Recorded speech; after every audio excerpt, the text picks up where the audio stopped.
Hello, and welcome along to the stream tonight. So, for those who are in the chat room, hello Maurice, and who have been following along, what we are working on is a new website that has been imaginatively called the devgep site. So it's for a project that myself and Matthias Carlson, also known as Dev Lead, are working on. So we're not at a point where we are ready to tell people what the project is, but we're starting to build out some of the bits. So I'll come to that, Maurice. Give me a minute, okay?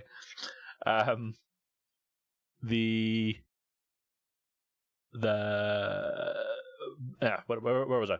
So Matthias has been working on the back end of the website, which is at the minute it's a bunch of Azure functions that do some things, right?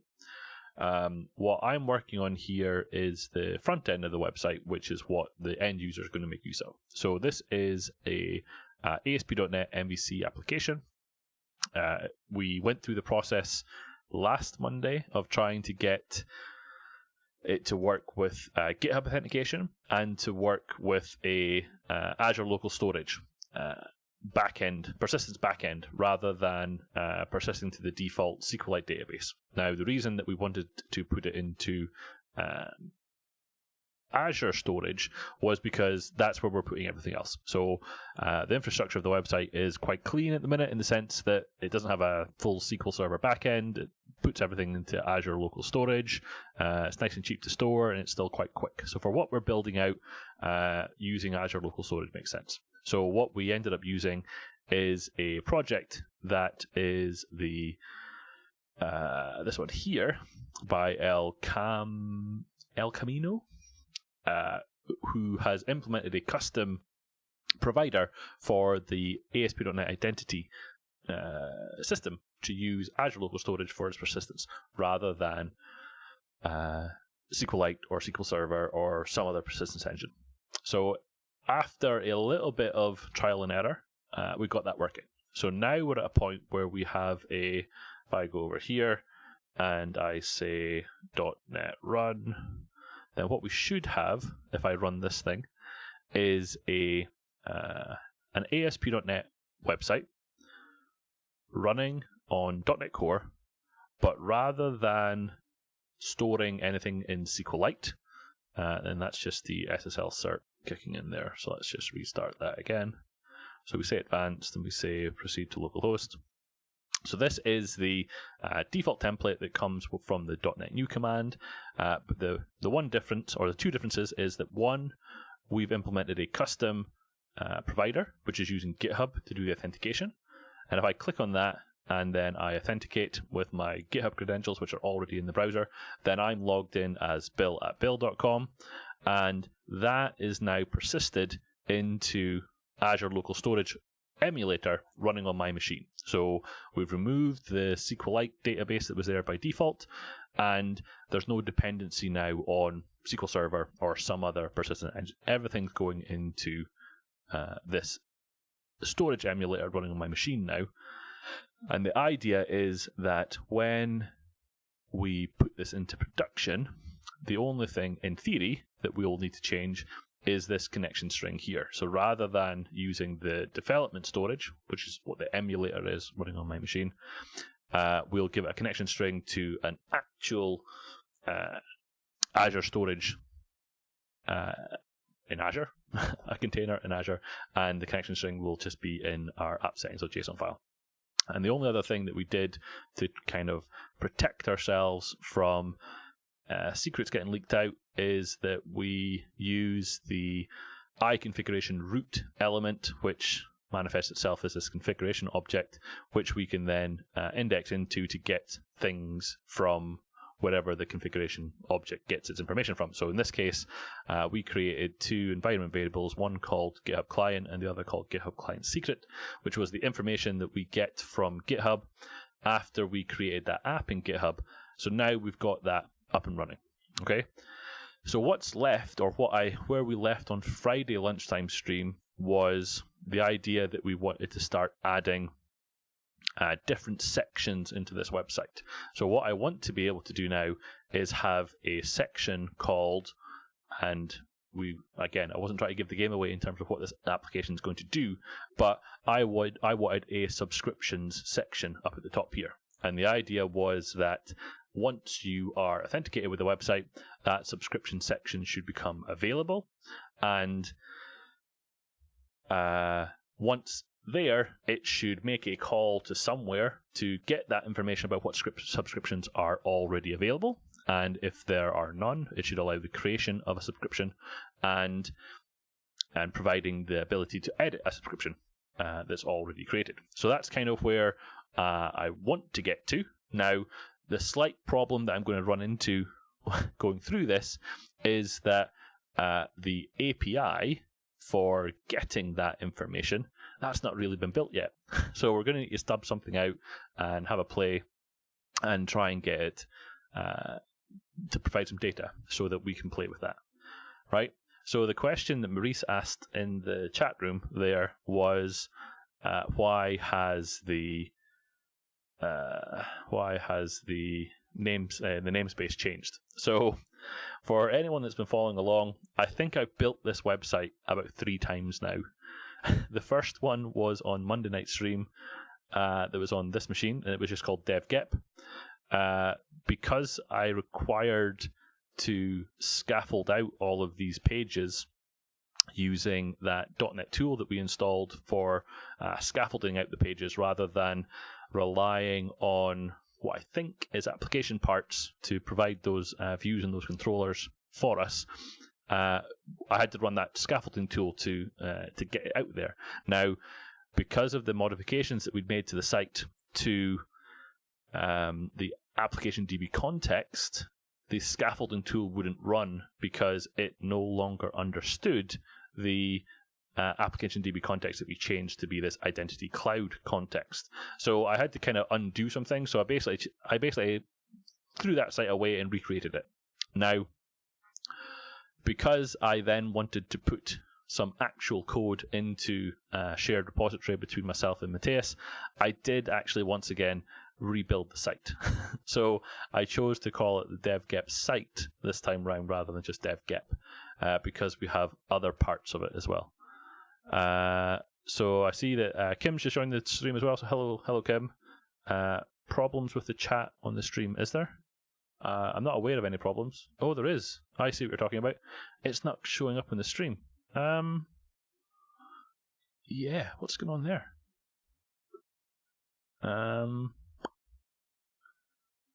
I don't know why it's not showing up. Let me see if I can fix that quickly before doing anything else. Let's copy this out. And let's just take a note of some of the settings there. That's 450 and 1020.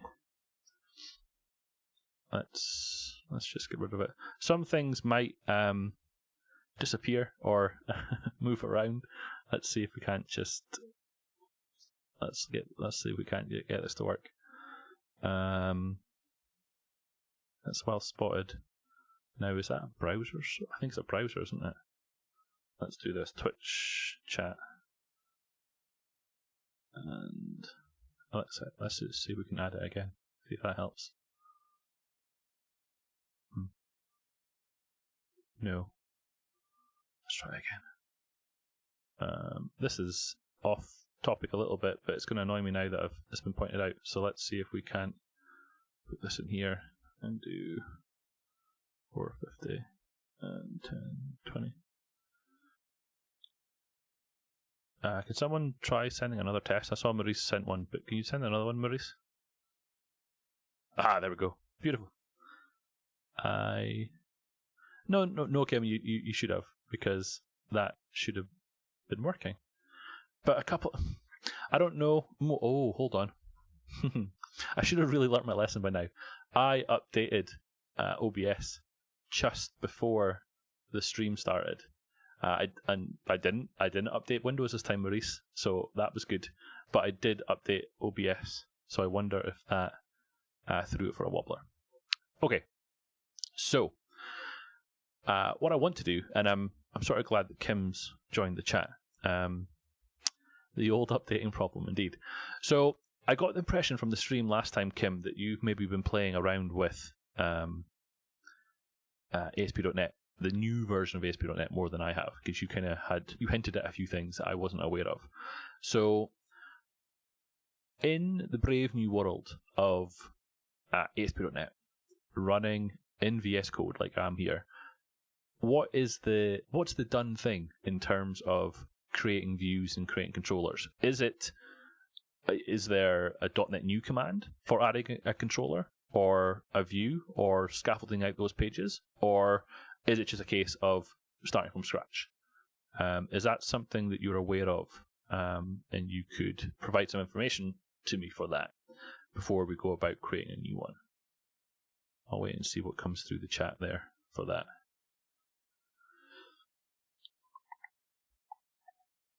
And see what comes through, and then we'll get started, hopefully. So what Kim's saying there is, yes, if I remember correctly, there is a .NET new command that can be used. Okay, so let's go and have a look. So if I let's keep that one running, unless I have a new one. So let's go into here. Click on this. And let's go into see wherever I put it. And then I put it in here, didn't I? Yeah, we did. If I do .NET new, what's in here? So Maurice has just found a URL. Let's open up this and see what this says. What does it say? So it says, adding a view. In this section, you're going to modify yada yada yada. Yeah, but that's Visual Studio. So do we think that's going to work in code as well? Let's have a scroll down through here.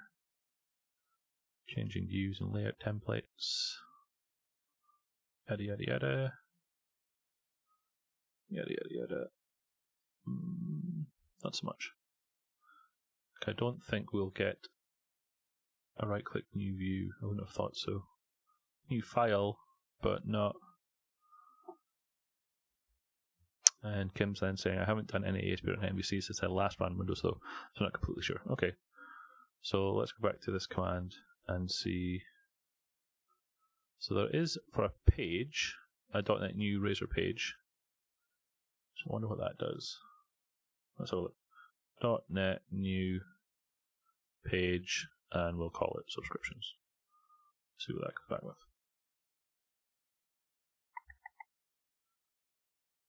Razor page is something else, you're saying. Okay. So we might just go ahead and create one manually. I just wondered if there was, in the brave new world, whether or not there was any things that we could use. But maybe there's not. And then the other question I had is that there is the concept here of home and shared. So if we go back to our site that we've got currently, which we've got over here, then there's obviously home is this section of the site, and all of the identity code that we scaffolded out has been put into this area. So my other question is whether I should continue with the subscriptions area or section under the views, or whether it would go under the area. That was the other thing that I wasn't quite sure on, whether how I was going to go down that route, because I wondered whether there was any, because all of those I've got, they're using code behinds and page model as opposed to an MVC model. So there's lots of things to think about before jumping into this, because these are Razor pages, I think, as opposed to MVC. And then Kim's saying it could be that there is a need for a .NET scaffolding tool. Could be. Based on the docs, I think it's a manual job. Yeah, so those are Razor pages, where these are the old kind of the, I don't want to call it old school, but this is the standard MVC structure. So I think what we'll do then is I'm going to create a new one in here called subscriptions, right? And in here, I'm going to have index.cs.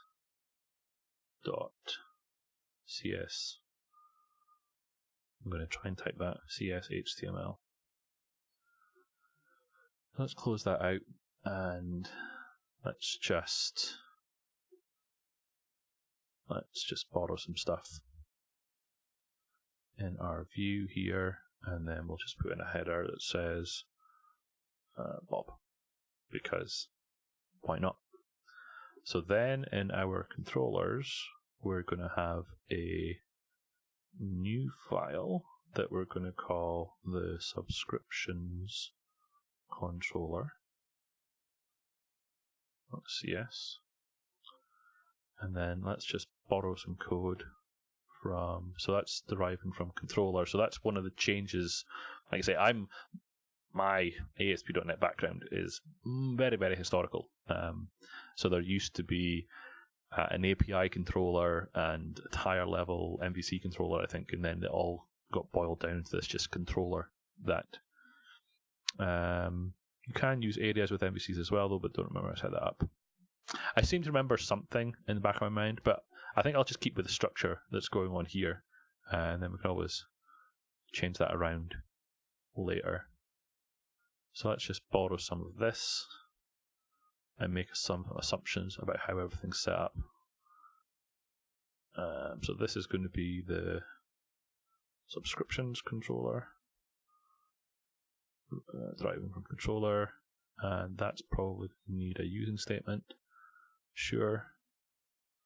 Okay, good.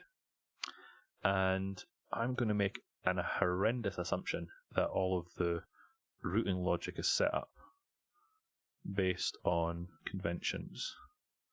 So let's have a look and just see what is set up. Routes.maproute. So it's using a default template of controller equals home action equals index ID. That there worries me a little bit, but let's come back to that. Let's just see if that actually did anything.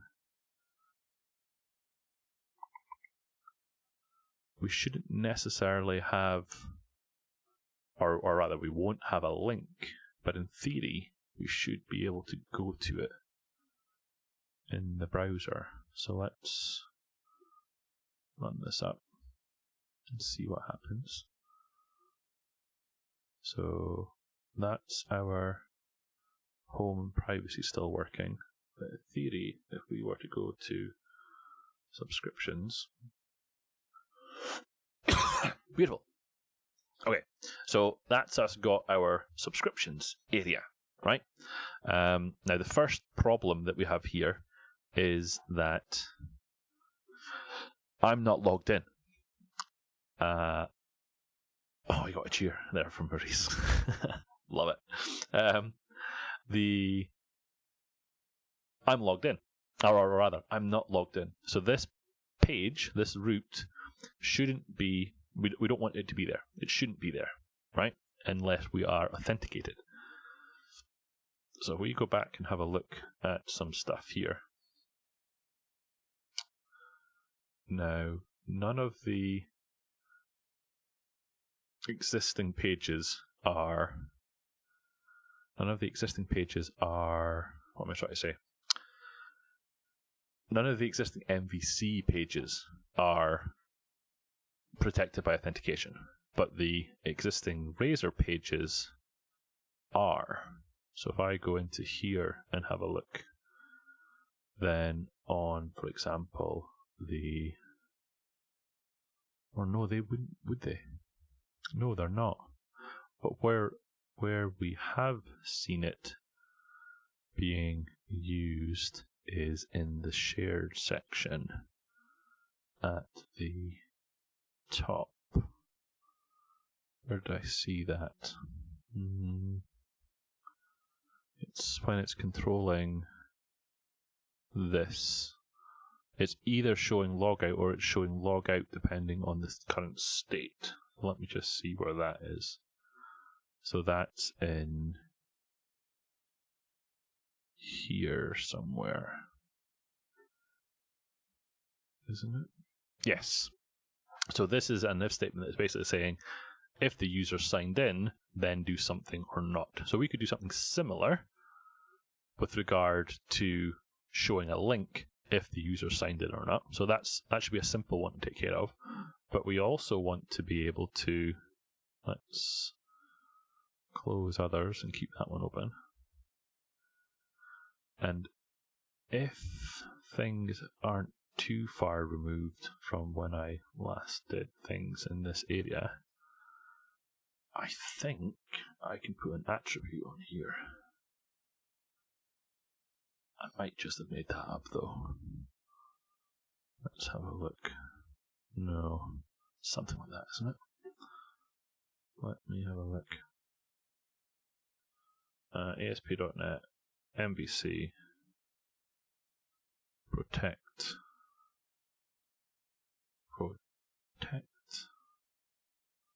root attribute.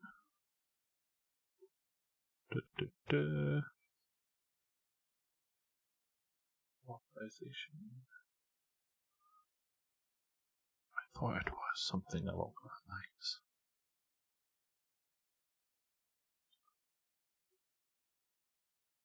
Oh, is it on the... What did I say? I said authenticate. Oh. Is it authorize? It does help if I spell it properly as well. But I think I was going down the wrong route anyway. Is it authorize? Ooh. Let's see what that does. Okay. So in theory... Thank you for the vote of confidence there, Kim. I appreciate it. So now, if I run this, what does it do? So let's go back to our home. Who needs spelling? Not me. So now if we go here and say subscriptions. Ooh. Now why did that...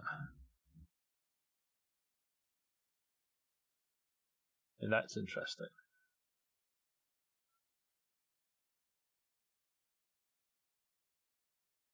That is interesting. Oh, so we're going to have to fix that. So, there's a couple of things there. One was when we went to the subscriptions page.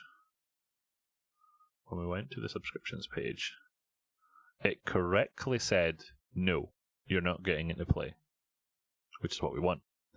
But then it's redirected to account login, but our login page is on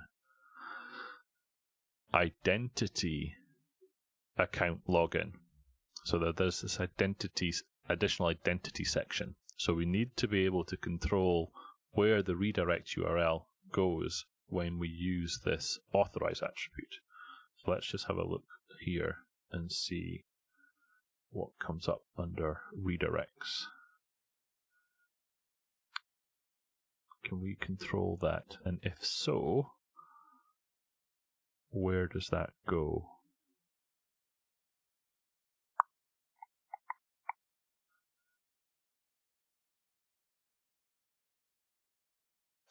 Yes, Maurice. So the URL is the redirection URL that is happening when it attempts to hit that route. That controller says, no, you're not getting into play, you need to be authorized. And that is redirecting to a URL that doesn't exist. So I think, and like I say, this is taxing my brain a little bit because it's been so long since I've been here. But I think what we need to do is I need to control or specify via configuration what that URL is. So ASP.NET, let's have a look and say control ASP.NET redirect URL for authorize attribute. Change the URL used in the startup. Is it just in the startup.cs?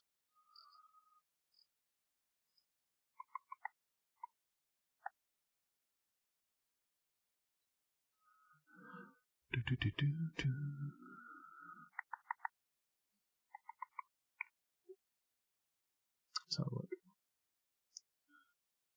Control here. HTTPS use redirection.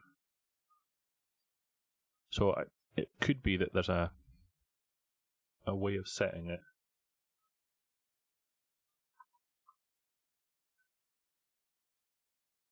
The older ones.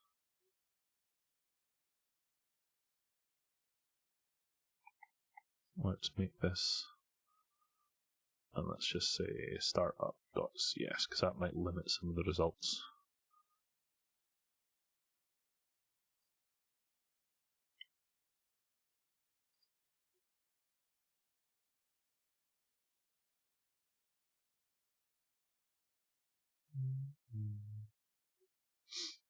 I don't really want to have to create a custom attribute.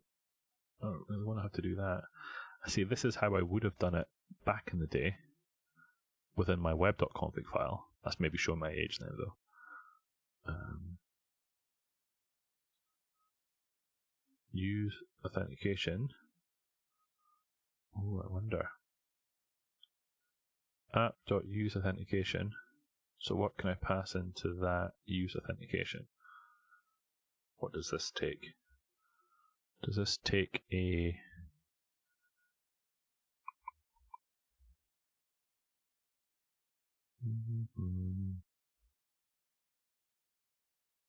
No.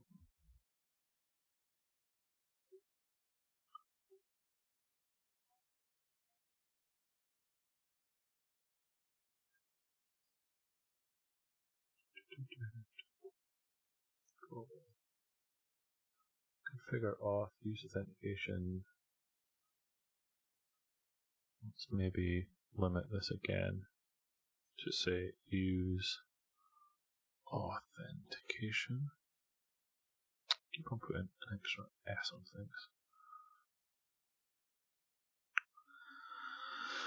Oh, what's Kim found? His Google Foo is obviously better than mine.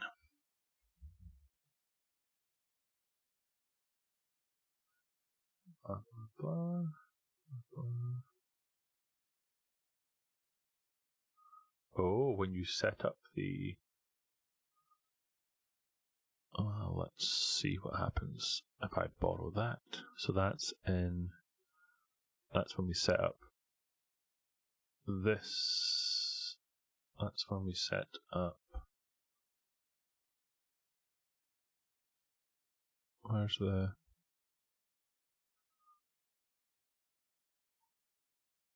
That's this one. It's the formatting is throwing me out slightly. So that would be in here.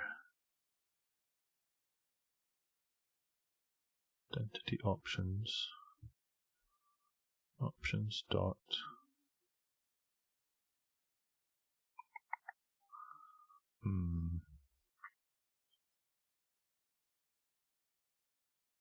Unfortunately not.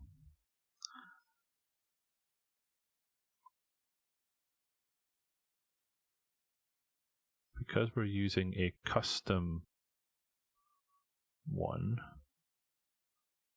which is identity options. What does identity options have?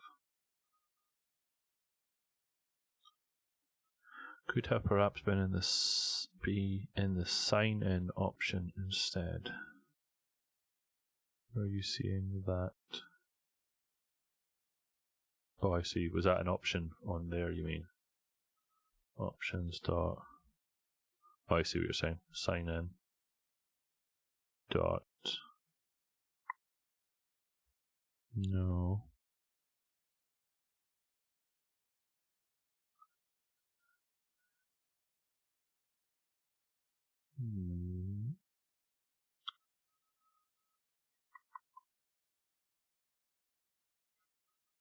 Let's have a quick look, because this is feeling more like an issue with the provider now.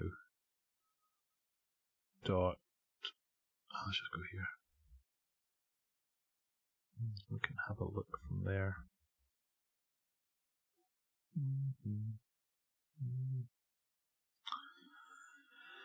My stars. And then this one. Just see if there's anything under the issues. Under redirect. No.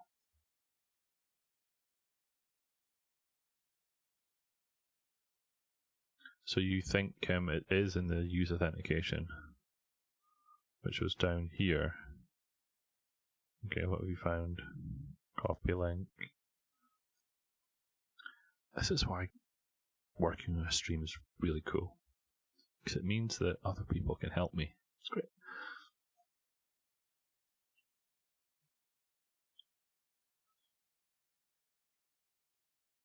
Access denied path. Provides the path to supply with a 302 found when triggered by access denied. No, that's the access denied one.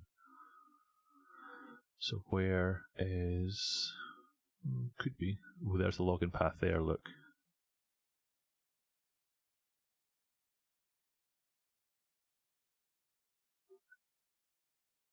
Provides the path to supply with a 302 found URL redirect when triggered by challenge async. The current URL generated the 401 is added to login path as a query string parameter, which is what we saw. The default is account login. So it is that one that we want. So login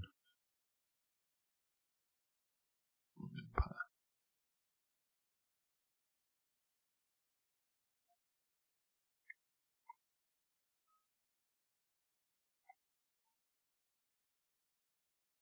Add cookie options. No. It is in there. Oh, I see. Okay. I see. Or she. Yes, indeed, Brett, it is more secret squirrel stuff. And right now, I'm trying to figure out how to redirect an invalid attempt to access a controller back to the actual login page. And what Kim has found is potentially what I want to do is this, and then I can control the options, but that's add authentication, which is here. Oh, so confused now. So what's in here? That's not really options dot.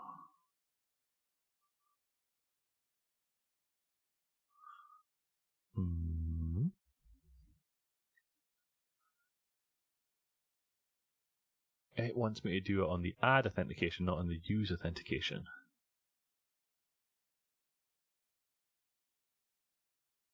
And do I really want to do it there?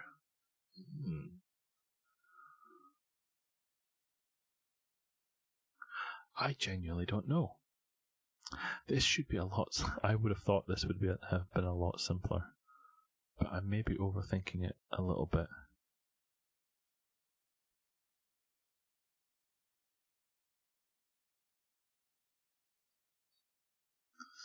Okay, let's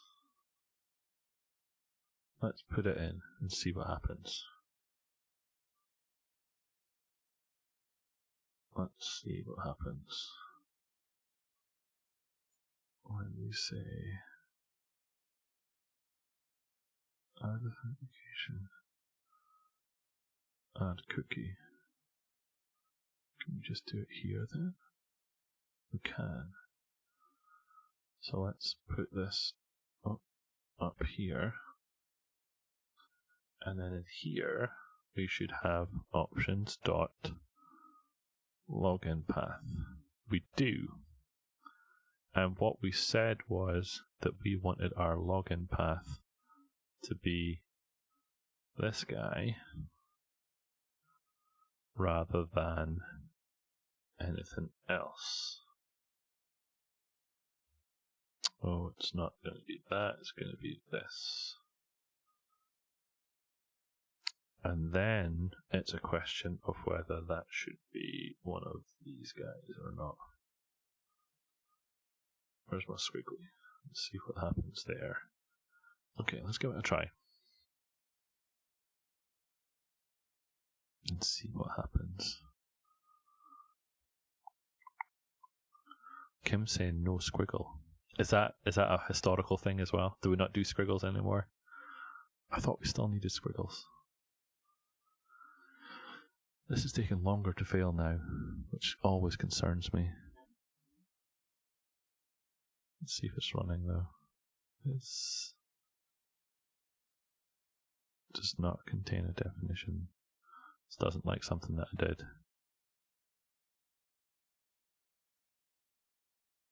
Initialize from constructor. Is it because this is identity options does not contain a definition for options? I wonder if it's because it's... Okay, let's try this. Options.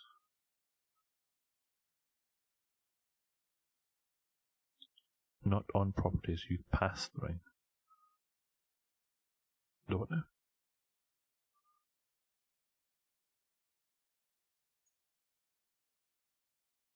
I'm not sure what you meant by there. Not on properties that use path string. Oh, I see what you're saying. Okay. I see what you're saying.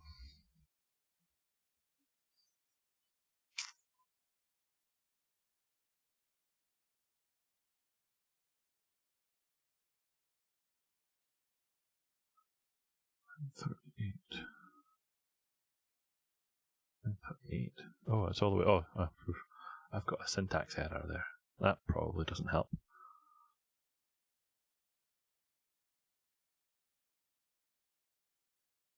I'm going to assume that there's a implicit conversion there, rather than having to new it up. Let's give it a try.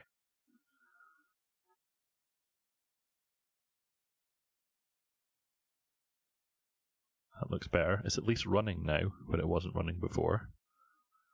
And identity account login still works. So if we go over here and try to run our subscriptions again, that didn't work. That didn't work.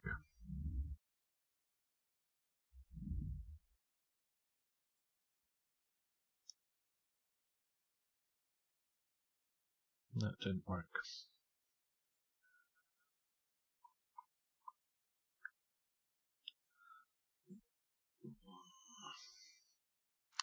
I wonder if it needs to happen after we add it. Let's try this.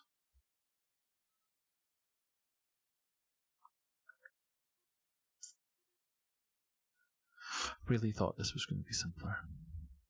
I'm sure I'm missing something. I really am.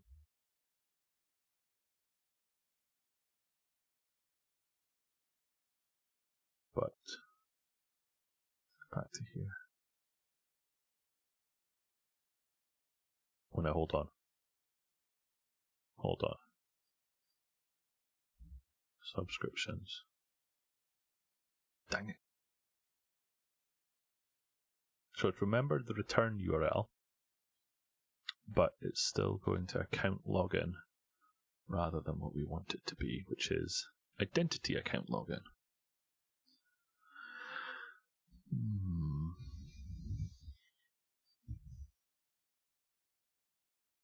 what would be interesting to see,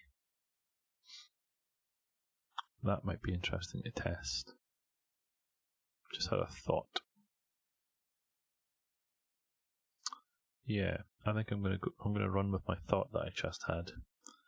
So let's go into this one and go into CDC temp, and we'll say make dir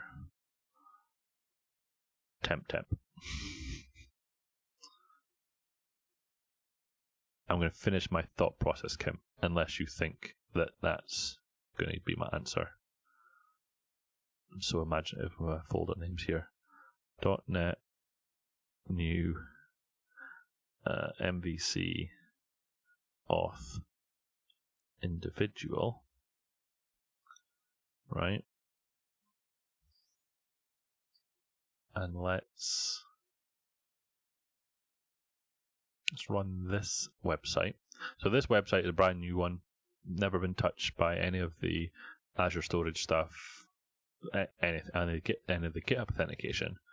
Let's see if creating a new route here redirects to the login page correctly, which should still be under identity,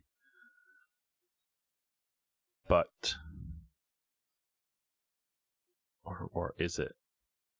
Let's test that. Let's test that thought process out. So let's run .NET run on this one. I did stop the other one. So if I go back over here,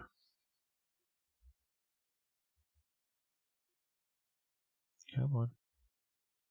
And that's while we're waiting on that, let's copy a clipboard and bring this up.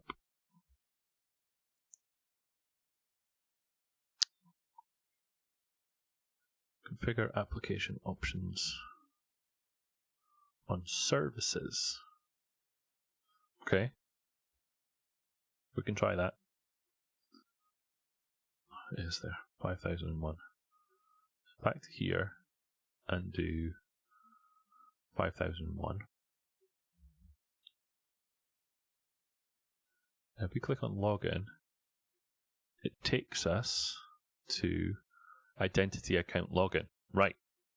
So this test will be a valid test then.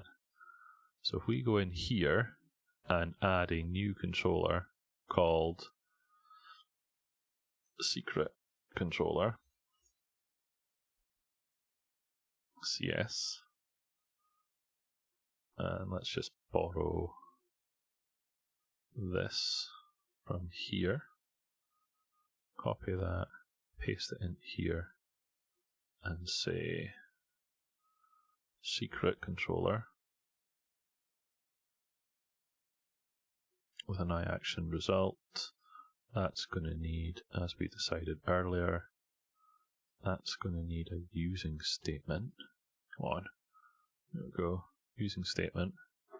And then in our views, we're going to create a new one called secret.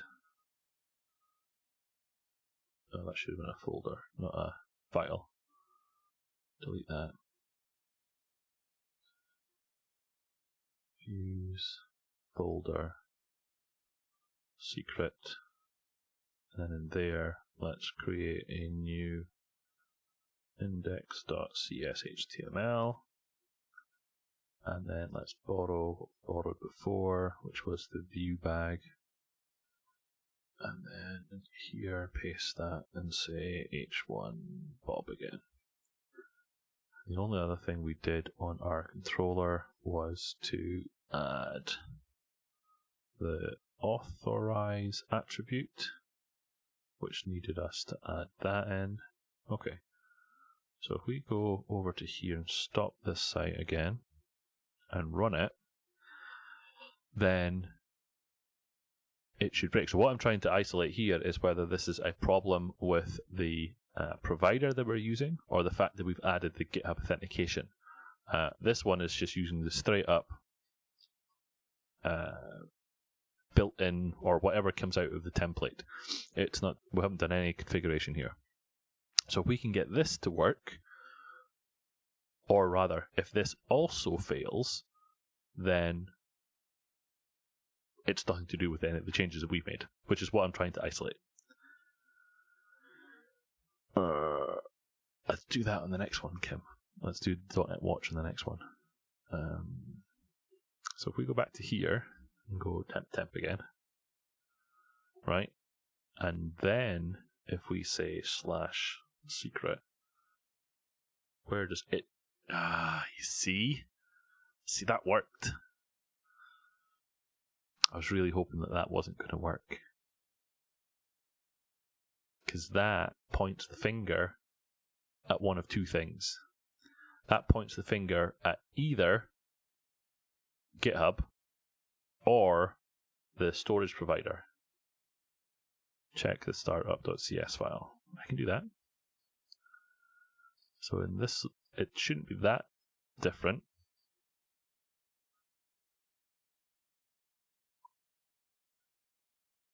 Yes, absolutely. Anything in particular that you wanted to check in here? I mean, I've not touched the configure. It's exactly the same. What I've changed is I've removed this, removed all of this, and I added in the GitHub stuff. So, yeah. So let's test it out. So let's add in the GitHub stuff. It's literally, I mean, it's all of this stuff. It's this section. That's the only thing I've added. Nothing's changed in the configure section. So it's one of these two things. So it's either this or it's the provider. So let's do the GitHub one because it's an easier one to test. So if I do this, and then I'll need to add in the CS_proj file, which is this one. I add this into this project and put it in here and say restore. Then that should make this work. And then the question is it the GitHub authentication that's causing the problems? Or is that where I have to set the value? Or is it in the other one? Okay, so I'm going to stop this. And Kim's saying if I do a .NET watch rather than a .NET run. Oh, I have to watch the run, I see. Okay.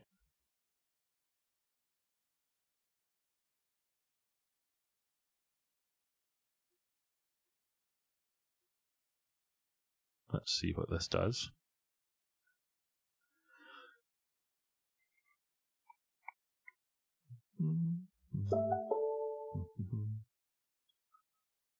Is that running? Let's run this.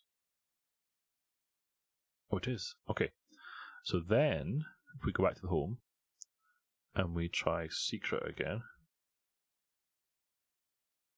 I see.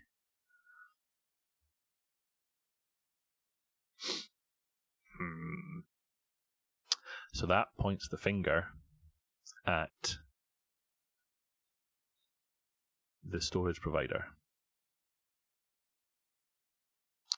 So that points the finger over to this stuff.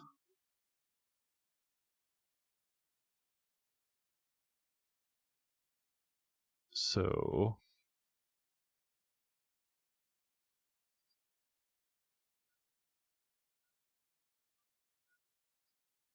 and there was nothing else on the options here that looked like it was. Could you search the solution for the URL?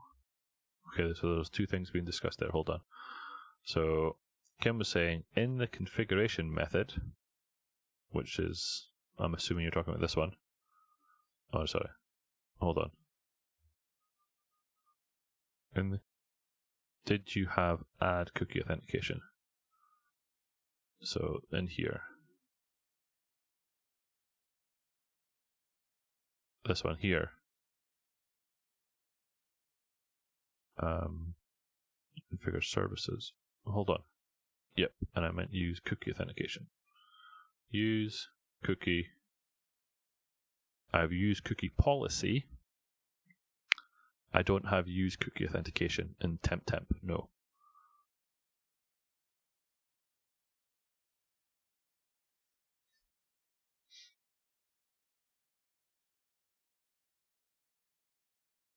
And Maurice was saying, could you search the solution for the URL? Which URL are you referring to?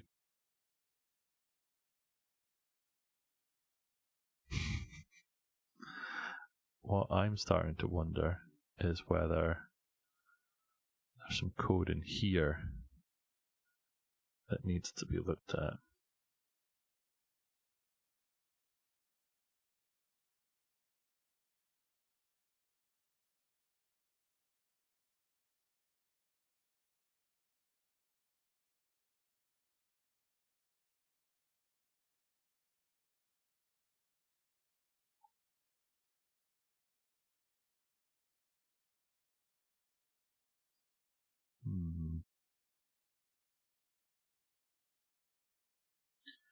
So you're asking if we can search for login instead of redirect. So like, okay. I was going to go back to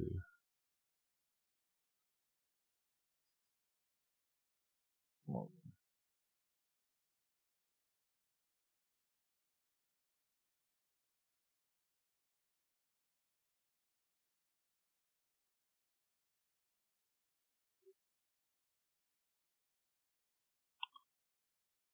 That's all sample stuff. Current login provider. Account controller, that's still the sample. That's the sample. Identity, user login. There's lots in here.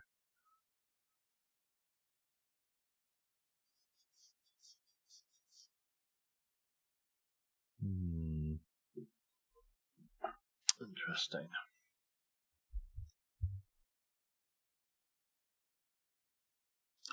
I mean, we could test with one of the samples that he's got and see if the samples work with a secure authorized attribute. That may be something to look at as well. All of these are samples, which is not really what I want.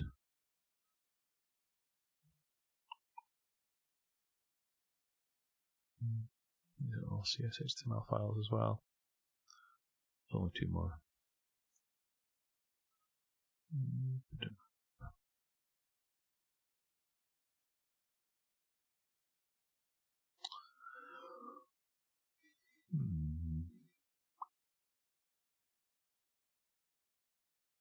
Set password. Yeah, so that was the thing. The samples are indeed using an earlier version of .NET Core. And that's kind of why I had to do that work, which was doing that scaffolding out of the projects that was the only way I could figure out how to get it to work at all. So the samples that he's using are indeed older samples. Yes. But that doesn't take away from any of the fact that it does work. It's just, I think there's something else we need to be able to set, and that's what I am trying to figure out. Because it's what we've isolated is that a brand new ASP.NET MVC project with just GitHub authentication redirects correctly based on trying to access that route.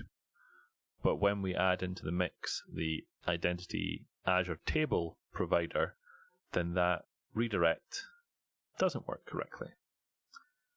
So what we want to be able to do is to set it. And that's what we need to find it. That's where we're at. That's what we need to find. So that's either going to be an option on the could you restore the add cookie authentication? What do you mean restore? I didn't remove it. Add cookie. I didn't remove something called add cookie authentication. So I haven't. I'm confused as to what the suggestion is. I'm happy to try adding something back in, but I don't think I removed anything with that regard. So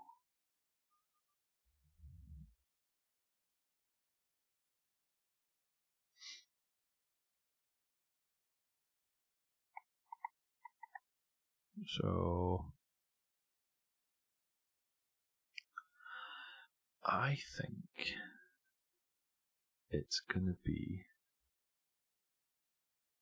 in here somewhere. I don't know why I think this, but I do. What have we got under here?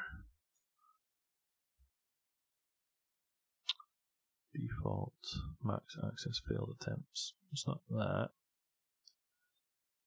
Options, dot, password. What's in here? Require confirmed email. It's not what we want either. Stores. What's in stores? Max length for key. It doesn't feel like it's something either. What's under token? Authenticator issue provider. Change email token provider. No, doesn't feel like it either. Allow username characters. Require unique email. It's not in there. Let's have a quick look here and see. Services.add identity. Login path, which is what I think we want to change.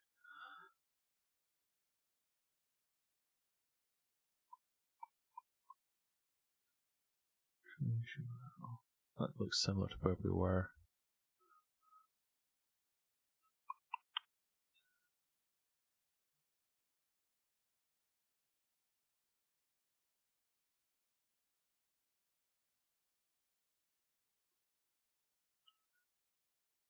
Replace it with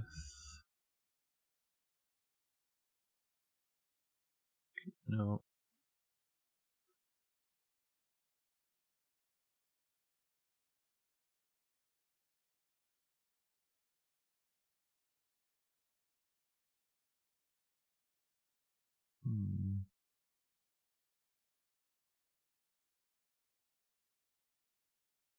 Yeah, that's kind of where I was coming to as well. So I'll just find a sample of that as well, Kim, which is in here. There's a ton of stuff in here that we're probably not going to want. But let's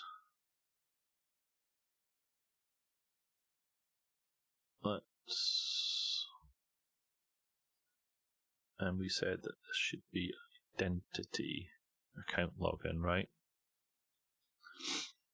And I'm going to say that that should be identity as well. Let's see what happens here. That was this one, so we want to do. Are we still running over there? We should kill that one. Let's do a .NET watch run. Let's see what that comes up with. And let's go back to here. And let's go home. And that should come back to devgep, hopefully. You reload that. I think it's just going to be the SSL cert kicking in. Nope. It broke.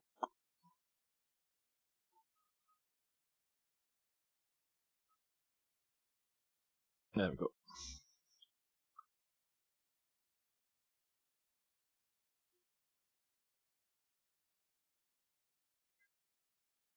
I missed a leading slash somewhere on here. Thank you, Matthias. Because I set a watch on that, does it always restart? I just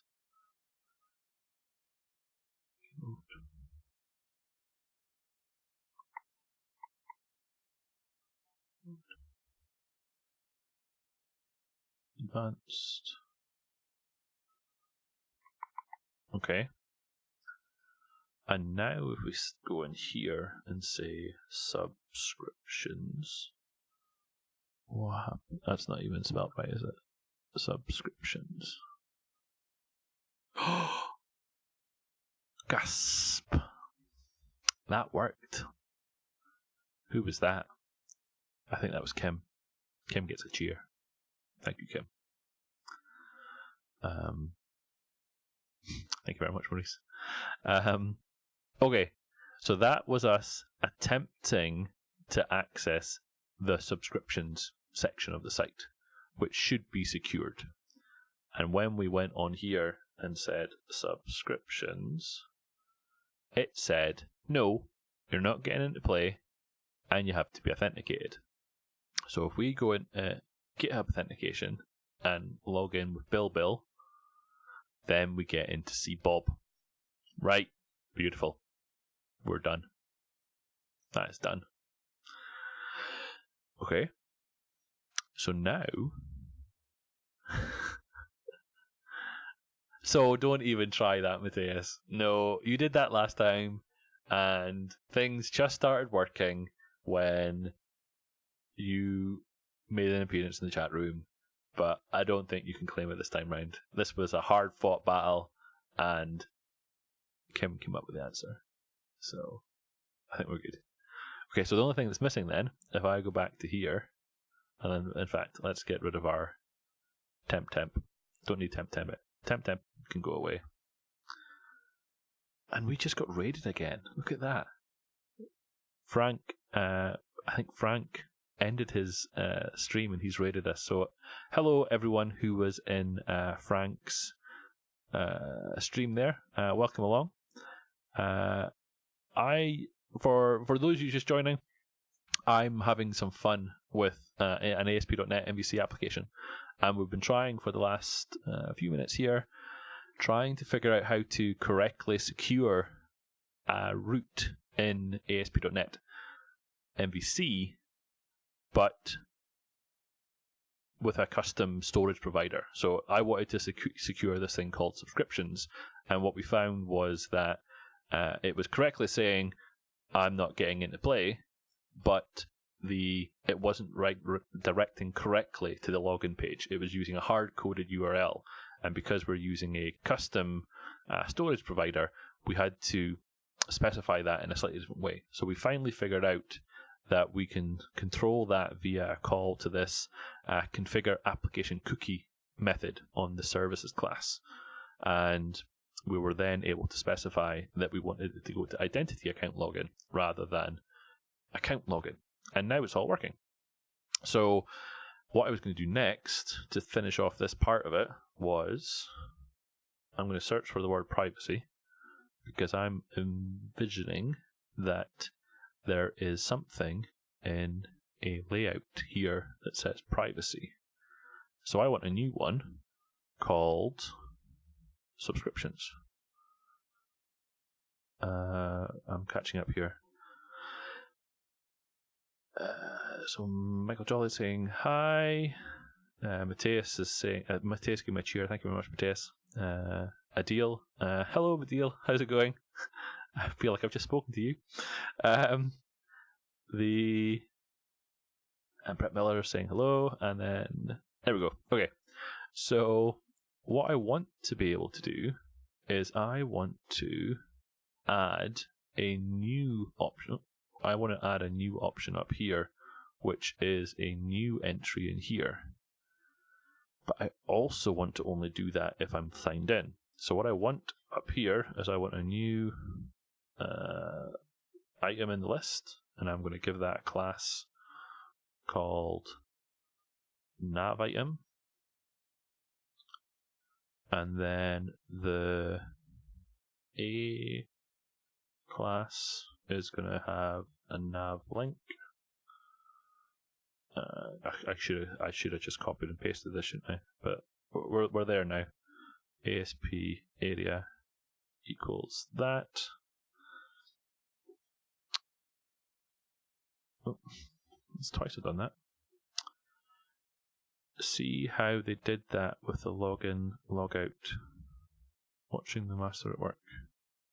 Yes, I had the same thought. I see what you're talking about. Yes, I am going to add an if statement around this once I have filled it in. So I'm going to say that this is ASP controller and it's going to take me to subscriptions. And then the ASP action is going to be index because it's a new controller root. So let's call that index. And then that is going to say subscriptions. And then, as I think Maurice was hinting at, if we go back to our is signed in, so is signed in, yeah, this guy here. I'm going to borrow this and only add that in here. Only add this in if I'm signed in. And Maurice is pointing out that I've missed something somewhere. What did I miss? Missing an, oh no, sorry, it was Kim. Missing an S in the controller name. ASP controller subscription, ASP action. Yeah, no, I'm not seeing it. Missing an S in the controller name. So, what am I missing? What am I missing? Oh, here. I'm sorry. Subscriptions, isn't it? Yes, no, I think you're right. Subscriptions is what we called it. Indeed. Thank you very much. So, subscriptions. There we go. Oh, hold on. Controllers. Oh, I'm getting confused now. Have I got an inconsistency? If I do, I need to fix it. Subscriptions is with an index, so the controller would have to be there as well. Oh no, it wouldn't. Oh. Ooh, did I put it in? Ah, that's why. Because subscriptions. Because that shouldn't have worked otherwise, but I'm going to have to rename this file. Because that needs an S.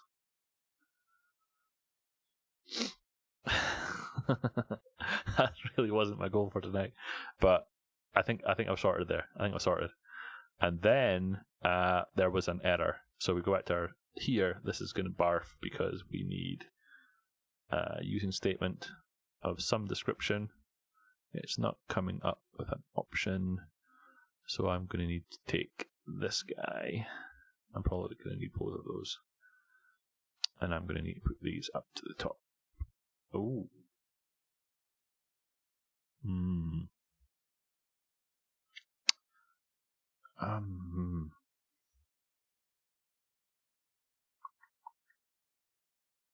not sure if I.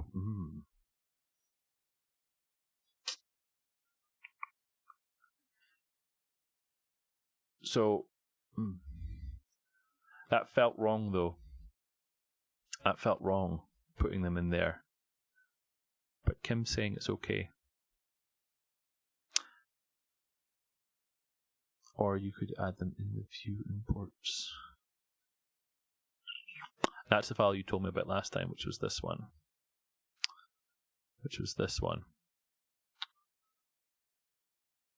But, let's see if it worked anyway.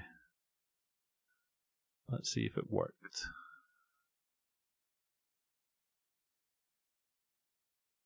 Yeah, and the fact that they're loaded everywhere is kind of where I was debating about. So we've not got subscriptions there, but if we go to login and we say GitHub, ooh, then we've got subscriptions. Look at that. And if we go here, we've got Bob. That's done. Ship it. It's good to go. It's tested and everything. You all saw it. It works. We can ship it now. I think I think I need to refactor that a little bit to make it into tonight. For now, I'm going to worry about functionality though. So we have a new section to the site that is correctly secured. So here I can get in, but if I log out and I put that back in again, it's going to say, no, you're not getting into play. You have to come back. So Frank's asking, what was the problem last time? Oh, you're touching a nerve here, Frank. So basically, what we found was that when I used the Azure storage provider, okay, so let's go back to the start. So the Azure storage provider asked me to create this new application user. And this application user derives from identity user v2. So that's something that was created by the El Camino project. So what I needed to do, or rather, when I used the GitHub authentication, when you use the identity that comes out of the box with the ASP.NET MVC project, everything is tied to identity and the identity user. So not identity user v2, but identity user. And if you don't override the Razor pages that go with the identity, then it assumes that everything is using identity user. But we were using the application user. So what I had to do is I had to add a .NET Global tool which would scaffold out all of the pages that are used for the purposes of identity. For example, the login page.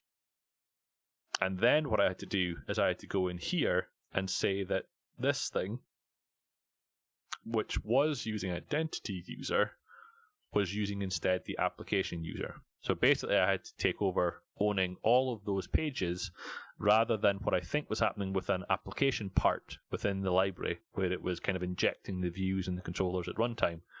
I had to scaffold out all those pages and basically own them all.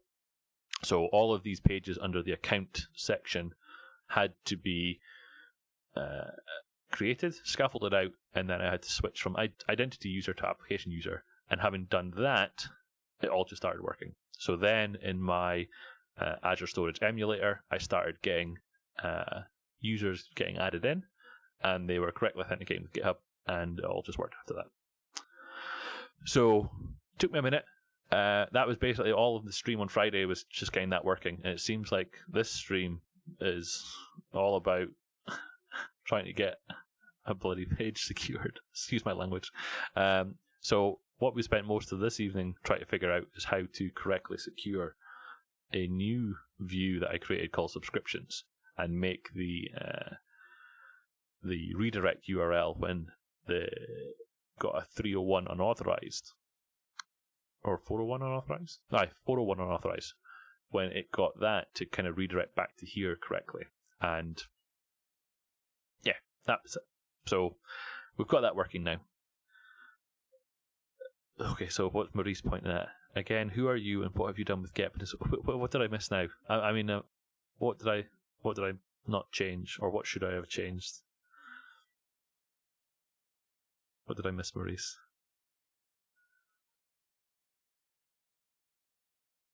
I tend to, when I'm on a stream, I tend to not see certain things that I would coded by myself. It's an interesting facet of streaming. The partial. Yeah, I know. So okay, so let's go back to that. So what we're saying is that in the layout.cs HTML, I want to put something in here that means I don't have to do all of that stuff, right? So bottom line is, I'm not immediately refactoring things after stream. Okay, fine. I'm not immediately. Oh, maybe it's here. Look, I'll be honest and say that I wasn't exactly clear on when or how to inject that partial into it, but it looks like it's as simple as this part. So let's try it then, shall we? Let's do partial name equals what are we going to call it? We're going to say authenticated. No. What is this? This is navbar. So this is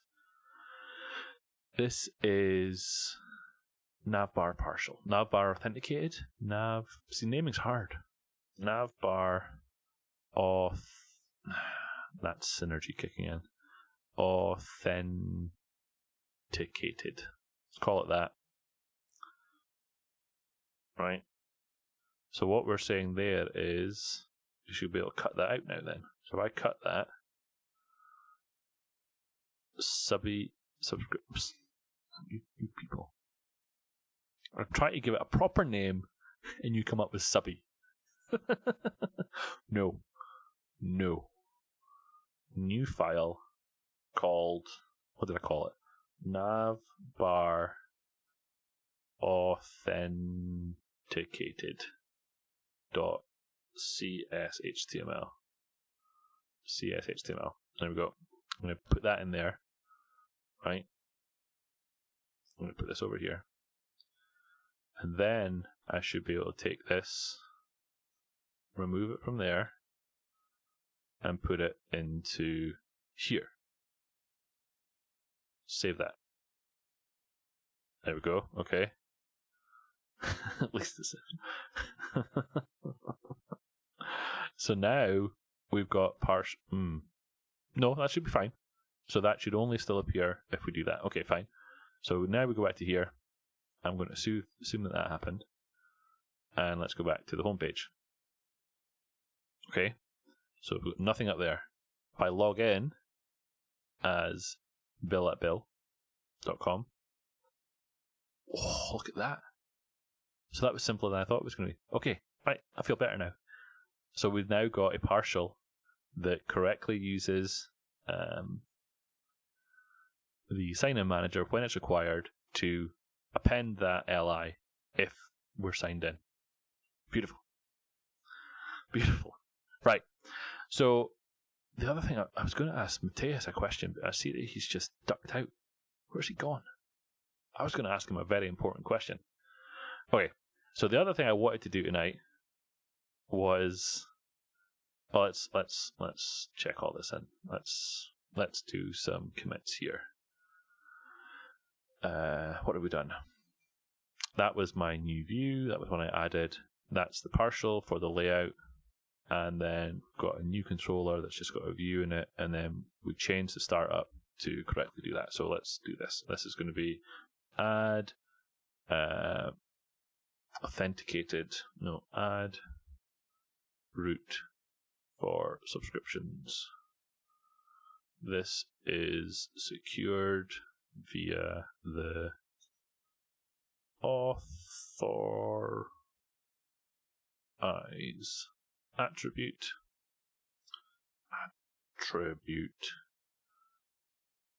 and required the inclusion of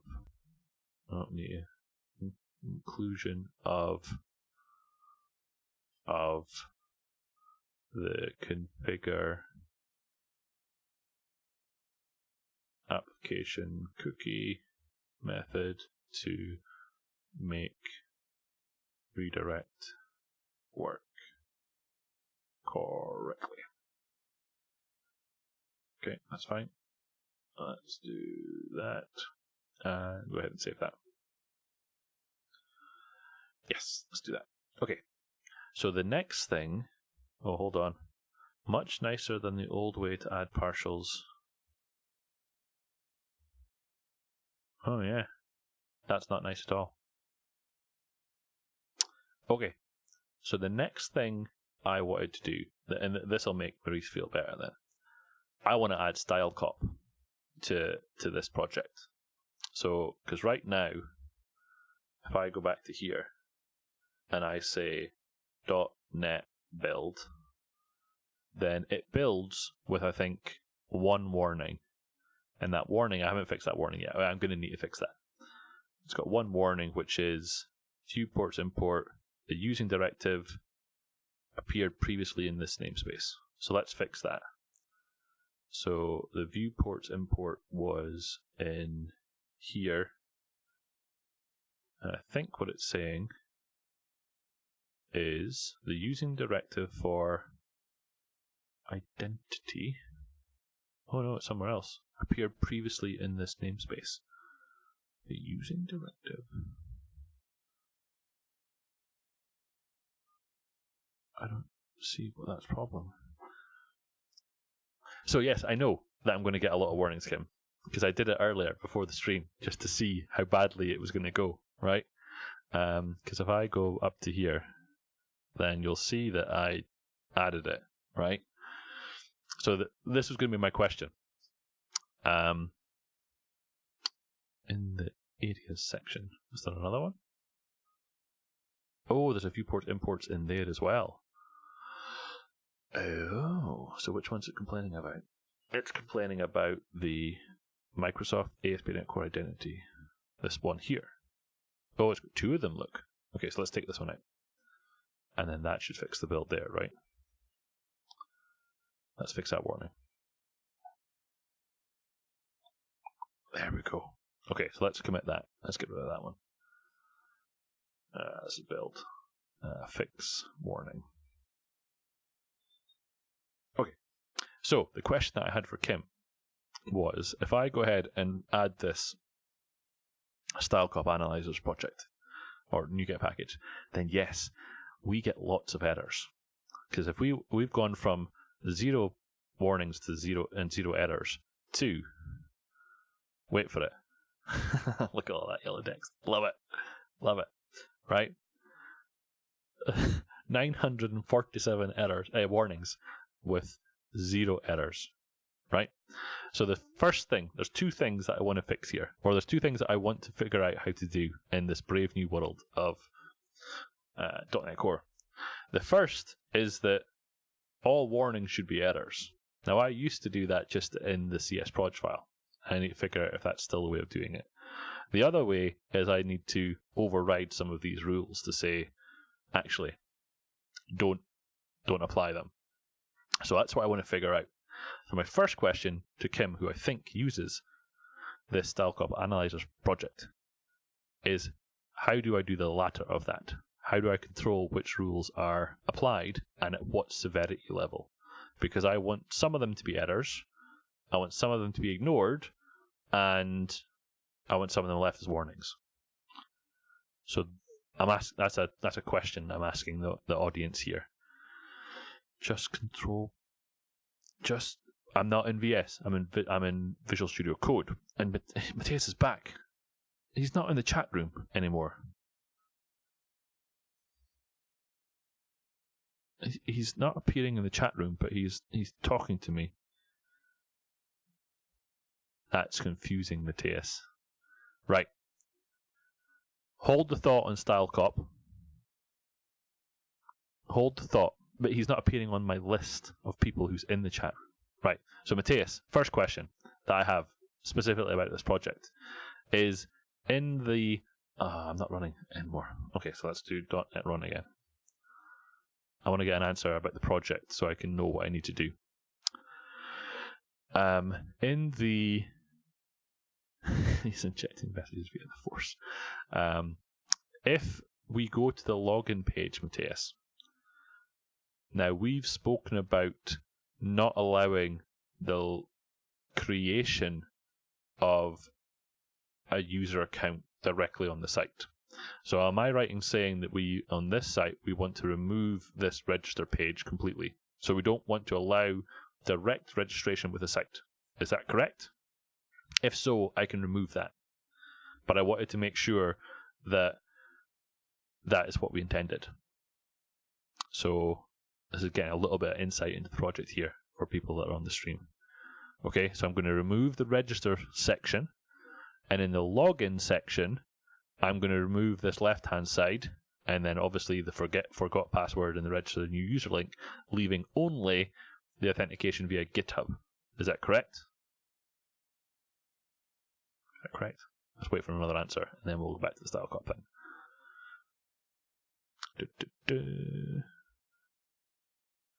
Waiting for another affirmative. Well, need to... Yeah. So I'll leave the right-hand side of this page, which is to log in via GitHub. But the left-hand side here, which is to log in via username and password, we remove that section, leaving only the GitHub one. Perfect. Okay, right. So we're on the same page. Right. So going back to style cop, then Matthias was saying it's just a control plus a dot in VS, but we're not in VS, so we can't do it that way. And then Kim's saying it's through a JSON file and a rule set file. Okay, so I need so what we're saying is I need a JSON file. Well, let's see if we can go ahead and get one of those, shall we? Where did my mouse go? No, that's there. Let's go in here, and let's have a new tab and say style cop analyzers JSON file. You can also have assembly attributes. Okay. I've got a configuration.md file here that is code analysis rule set files enable and disable individual rules. Style cop JSON, specify project specific text such as the name of the company. Now all of this is ringing alarm bells. Now if I go up to here and go to cake build, cake, I think Patrick added some stuff in here for style cop.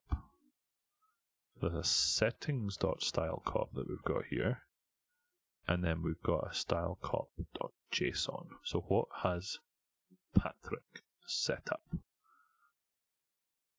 There we go, look. Upgrade solution to VS and make everything compile. That sounds great. Maintainability rules. Oh, all of this looks wonderful, doesn't it?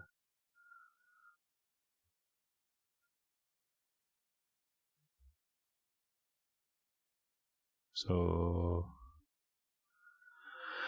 Matthias made the point that you can also have assembly attributes, and then Kim said, isn't that just to suppress the warnings? And Matthias was like, yes, you can suppress at the module level, which is the whole assembly. If you wanted fine-grained control, you need a rule set file and a stylecop.json file. And I think that's what we need. So I'm going to borrow the one that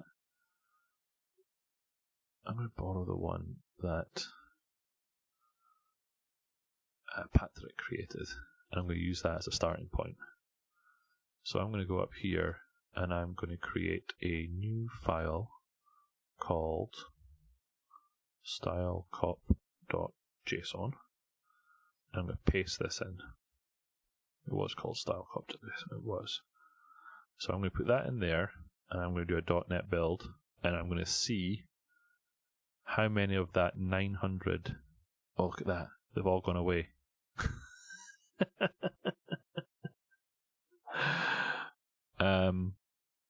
Okay. So what did we actually just turn on and off then? So we've said document exposed elements, document internal elements, document private elements, document interfaces, document private fields, new line at the end of the file, and then system.using first. Use first. So I'm confused as to how some of these got turned off then, because one of them was the whole usage of this, wasn't it? Prefix local calls with this. Magic indeed. It has options by default. So you're saying that the presence of the stylecop.json file, by just adding it, it then overrides some of the rules that makes no sense, Matthias. But I like that it's all... That doesn't... Is that just me, Matthias, or does that not make sense at all? That why would just adding a stylecop.json file alter what's there if it's that makes no sense. Why would all of the defaults not apply without the stylecop.json file in play? That's illogical.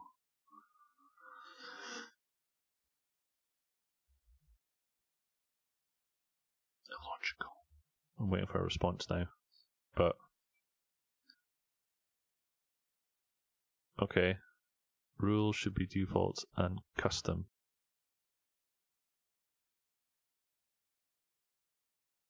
Well, I don't disagree with that, Maurice, but what I'm saying is that just by adding the stylecop.json file, we got a different result. So what I'm getting at is, let's put this to the test. I'm going to go to here, and I'm going to remove everything in here. I'm going to remove everything, leaving just the stylecop.json file. And I'm going to do a .NET build. So now, I haven't changed any settings. All I've done is added a stylecop.json file. If I go ahead and delete that again, I've now no longer got a stylecop.json file. Oh, hold on. What? Oh, I'm so confused. I'm so confused now. Where have all my errors gone?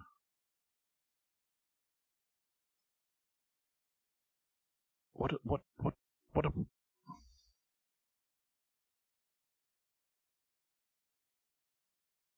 How do I force it to? Is there a force? Is there a force? I've got to spell it properly, maybe.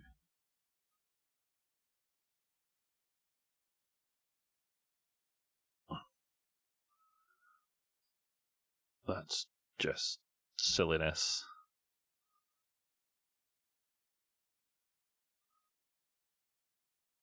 No incremental.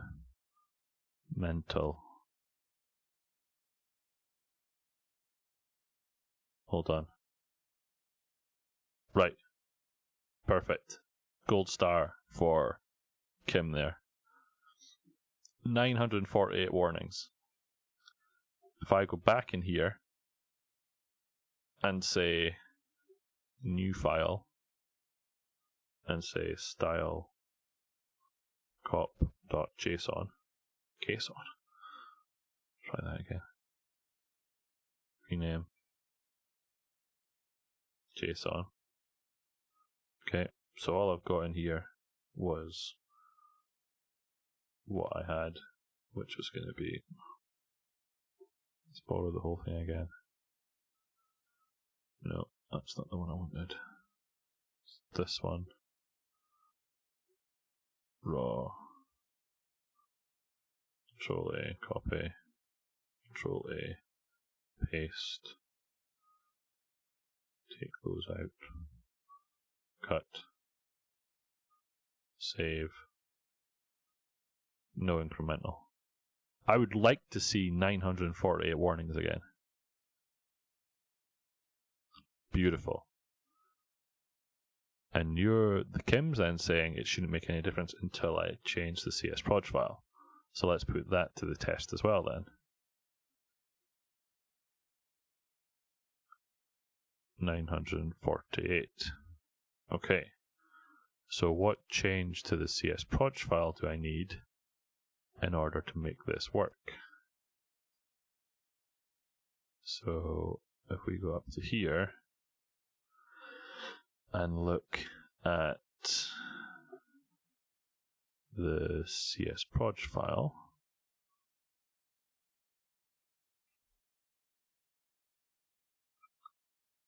additional files include that guy. Copy. That's temp, isn't it? We can close him. Let's go back to this one and say Is that an item group or just a standalone? Let's try that. Should be in project. Oh no, hold on. It is an item group. Item group, additional files, item group. And let's tab you over.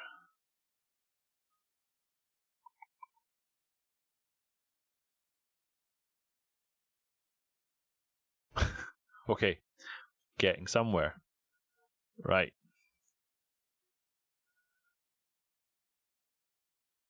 So prefix local calls with this. I don't want that rule. I used to adhere to that rule. Now I don't. So I want to override the SA1101 rule. So looking at this style cop here, what do I need to do to override style cop SA1101 override? What do I need to do to override that? How to fix violations? No. Those are old ones.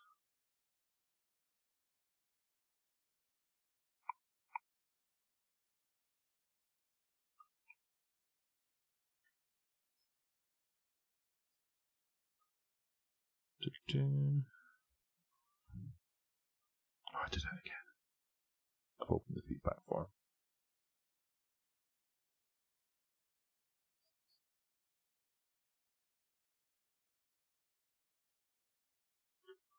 All the rules are in a GitHub repo. Let's have a look.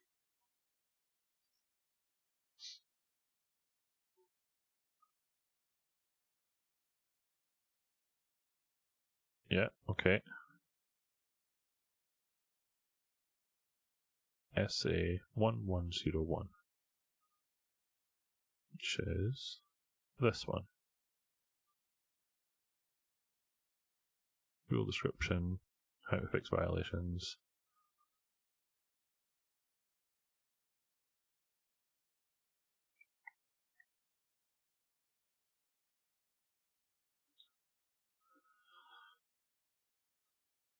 All rules are in there. Most rules need a rule set file or being suppressed.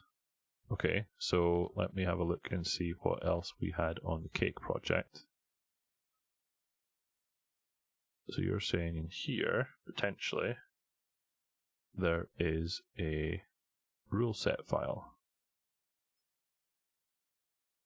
Ah, here we go. So here's where there are a bunch of comments. Right. So let's have a look at this guy. Let's borrow this one as a starter for 10. Copy. I'm going to put a file in here called new file devgep site.ruleset. And I'm going to put this in here. I don't know what that AD one is. Let's take that out. Devgep site rule set. That's how I would have done it in an old life. Yes, I would have had a global suppressions, and you can do things like the whole code analysis dictionary and put stuff into the global suppressions.cs file as well. But let's use this rule set. So I'm going to need to add that to the csproj file as well. So is that an additional file again? Or where does that come through? Let's have a look at here.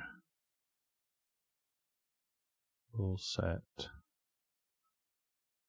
Code analysis rule set. I think I'm going to need one of those.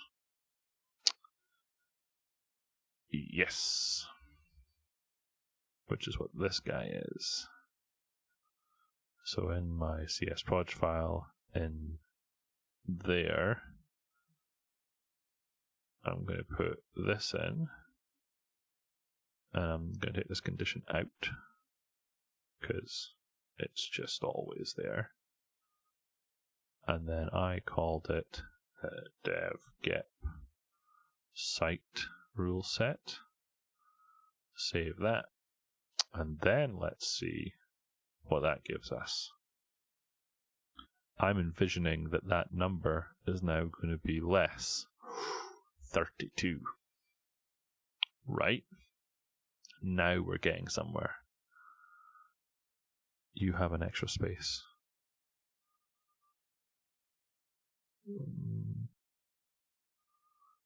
Oh, I see. Thank you very much. I think I would have missed that. That's not going to make any difference to the 32 warnings, though. Okay. So these feel like actual warnings now that we need to fix. So the next question is, do these appear in VS Code? So let's minimize some of these. And now treat warnings as errors. And is that just on the CS project file as well? Can we still do that in the CS project file as I would in the olden days? And does this show me here? Treat warnings as errors. There it is. Copy. Because yeah, this should fail the build, right? This treat warnings as errors. So now if we run this, we should go from yellow to red. See this in action. Ha! Look at that. Red text. Beautiful. So what we're saying is, let's start at the top. And this one was on the access denied CSHTML. So that's in access denied CSHTML. And it's complaining that code should not contain black lines at the end of the file. Look at that. So there's no squiggly there. So I'm not seeing a squiggly. But if we go to the, where's the view problems?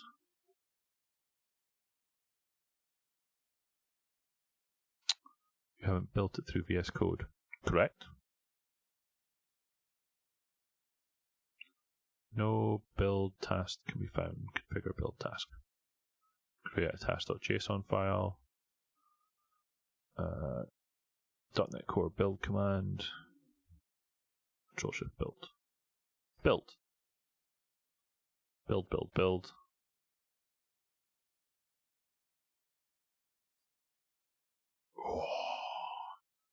Oh, now we've got 71.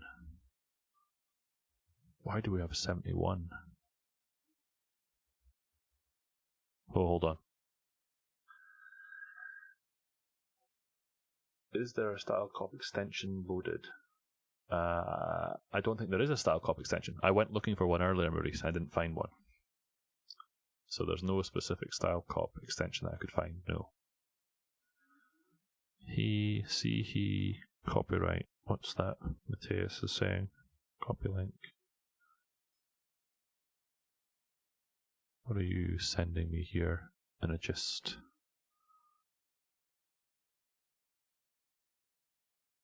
What are you sending me? Oh, I see. So that's so you're saying that this is what we should be using. Copy. I can do this. So over here, here, paste. Beautiful. Save that. See the copyright. To get style cop headers and warnings, you need to build inside VS Code using tasks. If you want to require a header, I think we should have that. Yes. So let's fix this. What's the old format document? Oh, look at that. Save. So now if we build this again, we've got 74 problems. 64 problems. but over here we had 32. Is it now gone to 64 as well? So why is it double? Oh, hold on. It's saying 32 there, but problems is 64.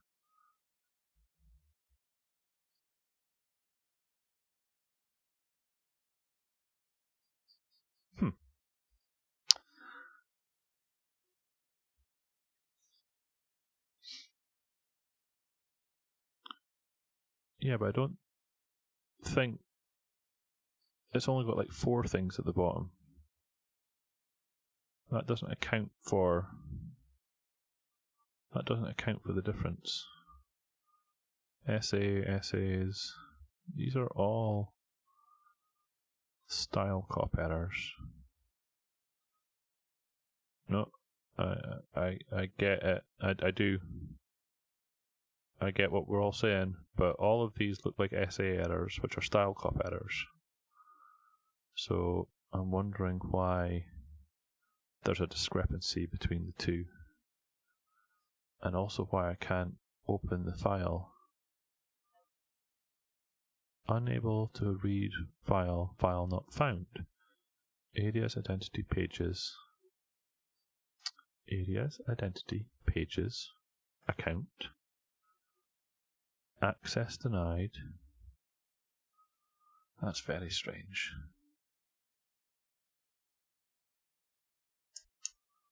But, I mean, we can fix some of these up as we're going.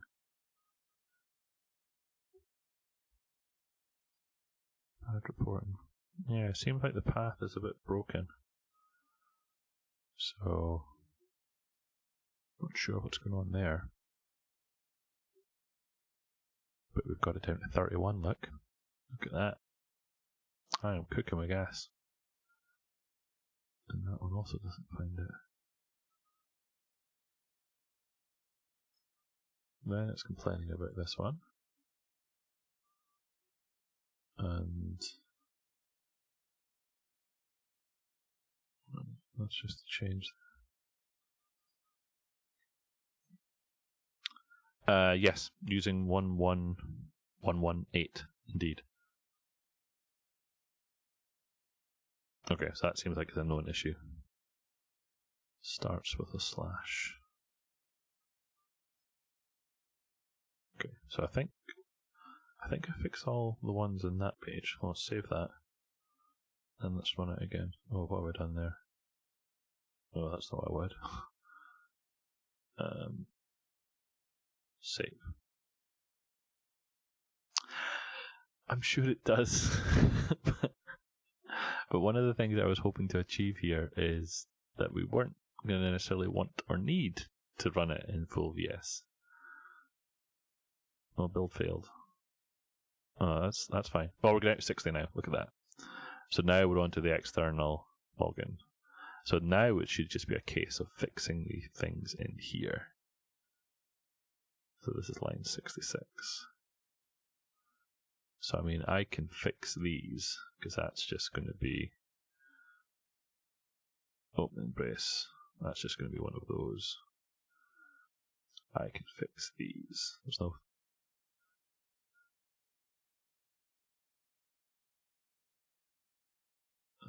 That probably wants that too. Colon should not proceed on 76.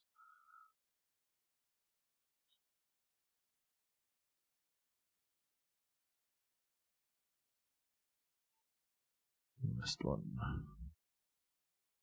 Turn URL.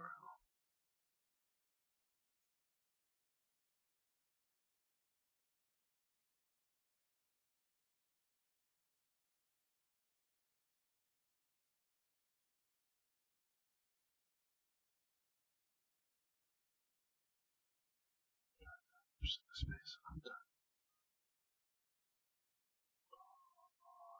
You're talking about this one.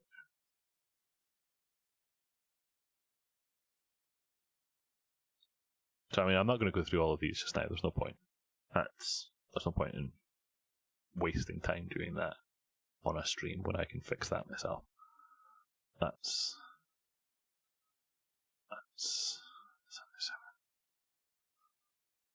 Colon should not be.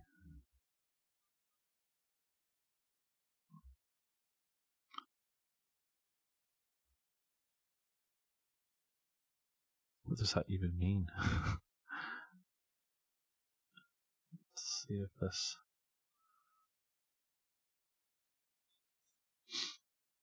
28. Colon should not be preceded by a space on line 77.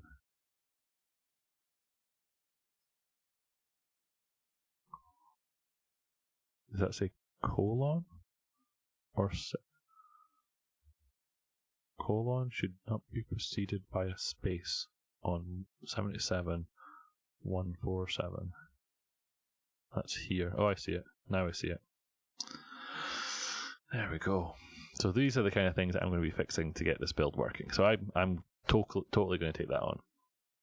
And I wonder if the utility style can be configured to follow style cop. Would be easy to just run a style. Well, what's a style? What's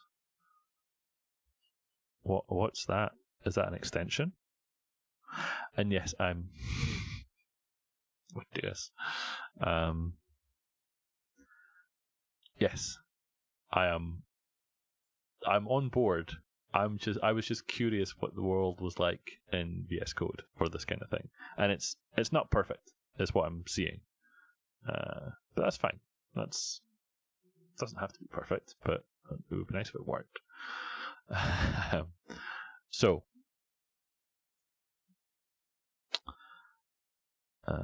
A style is a utility that can be used to format C, C++, and C# files, maybe with others. Whoa.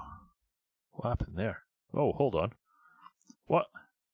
Dev lead is gifting 10 tier 1 subs to get... What? What? Oh, hold on. What does... What? So, Adil, Lewis, Frank, Steph, Surly Dev...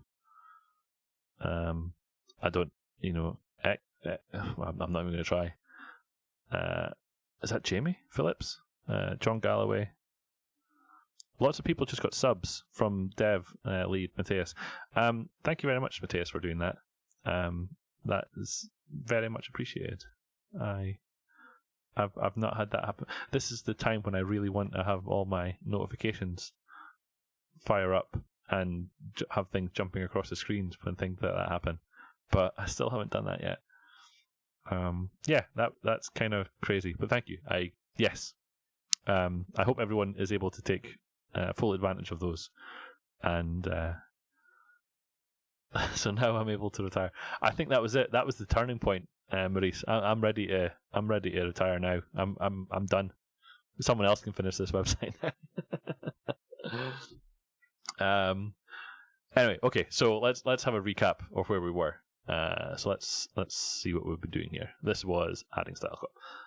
Add style cop and start fixing problems. Let's submit this. Okay. So where we're at is we now have a functioning ASP.NET MVC website. It is, Frank, and I've seen it done. And I think the output from it is really good. I've just not had the time to invest in putting Streamlabs together with Twitch and OBS to make all of these nice things appear. I would love it. I would love to have it done. I'm actually in the process of speaking to someone who has done it, and the idea was to bring them onto my stream to help me walk through those steps as a live stream and to figure out how to do it. But she hasn't been available yet. She hasn't been available to come onto the stream and show me how to do all that stuff yet. So hopefully in the near future, that will be a topic for a stream to go through that. And I'm hoping that it'll just work. And what's Brett saying there? Pester for PS has a fix option for style rules and is hella handy. Can add it as a Git hook as part of a build pipeline. Well, that sounds interesting. It's definitely, I mean, there are I'm surprised that there's not one, Brett, because there are a lot of fixes that you can get for various things, like this one here. Initialize construction for properties. That's just a code action that's available as a quick fix on that line. Now, I'm actually creating one of those for the chocolatey code extension, which allows me to do quick fixes when there are errors in the new spec file. It's really something that's simple to add. So I'm surprised that there's not one for the Roslyn analyzer that is style cop yet. So I'm curious as to what's going on there.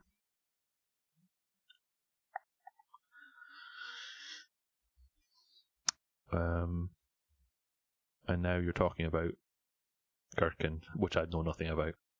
I've heard of it, along with Cucumber, but I've never used either of those. Okay, so anyway. Tried restarting code? No. You think I should? I can try that. I haven't tried the old switch it off and switch it back on again. We could try it. Let's do that. Let's do a whole code here. And let's restart it. And let's do a build. And see what it comes up with.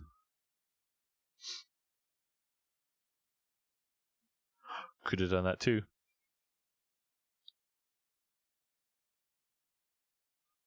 Okay, so we're at 57 problems now.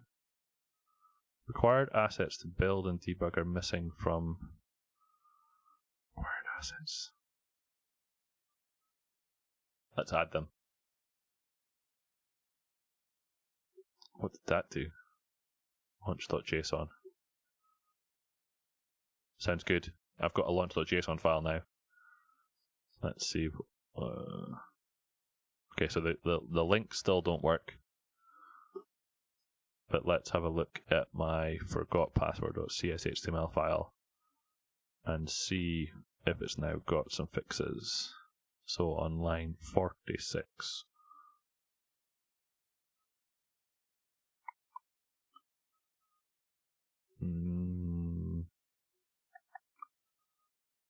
So no. What's this saying? I don't think that's the actual line that's got the error either. Should not contain trailing white space. No, there's... I think the problems is shown in duplicate errors, like I said. Okay. Anyway, let's do a recap because I'm away to finish. So, the website as it stands now does GitHub Authentication. It stores the user information into local storage. It has a section that is specifically for authorized users of the site. And now the next plan would be to populate that page with information from some API that's yet to be created. And that page will allow the viewing of subscriptions, the creation of subscriptions, and the deletion and editing of subscriptions. And that's where we need to get to. I need to fix all these style cop errors. That's fine. And then once we have that kind of the MVP for this site, which is the minimal viable product, we should then be in a position to kind of maybe make it a little bit pretty, have it do stuff, and it might be in a position to actually try doing stuff with it. And at that point, we should probably get Matthias on the stream so that we can show both sides of the application. So we can show what the front end's going to do, we can show what the back end Azure functions are going to do, and then see about whether this thing, this secret thing, this devgep thing, see if we're onto something and see if it's something that's going to be useful to people. So I think that could be interesting to do at some point in the near future, Matthias, if you're up for it. I know we still have some work to do, but let's put it in our back of our heads that we should have a shared session on stream and see what that does. I thought I had enabled that. I thought I did have the white space. If I don't, then I should have it.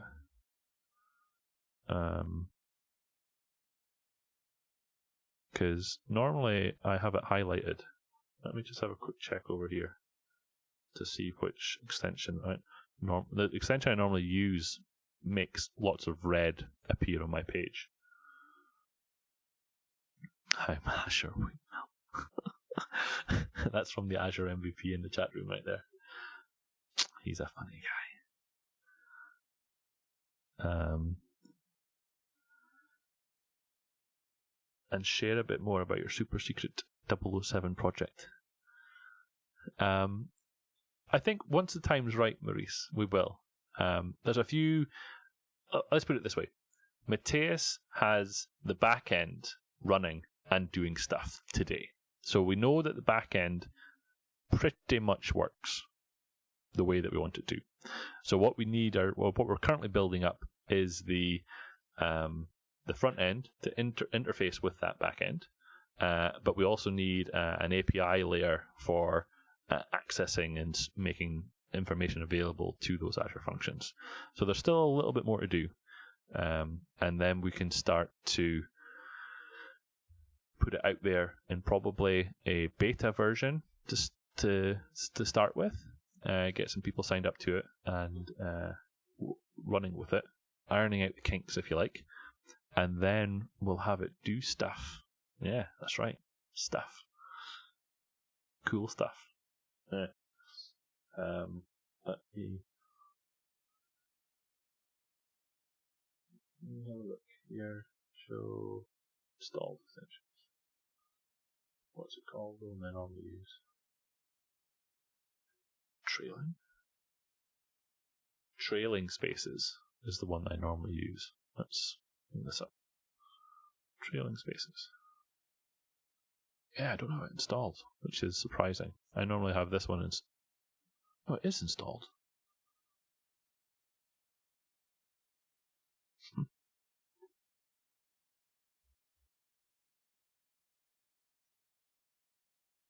With the things and all, yeah. The stuff with the stuff and the things and the...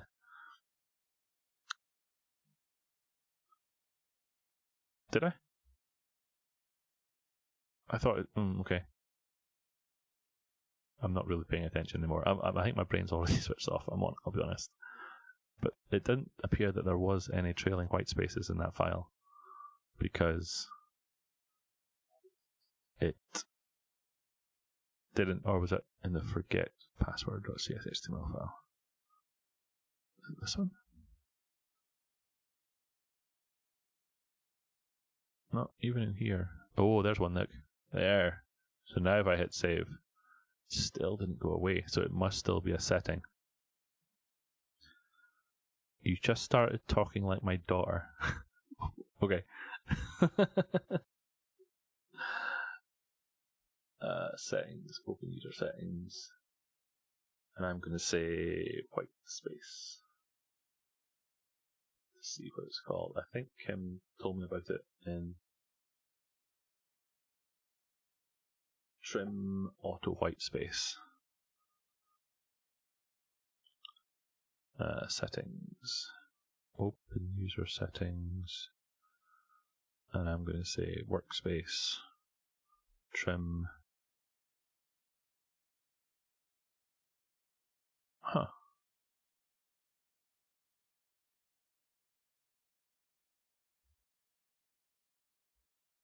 I'm trying to think how...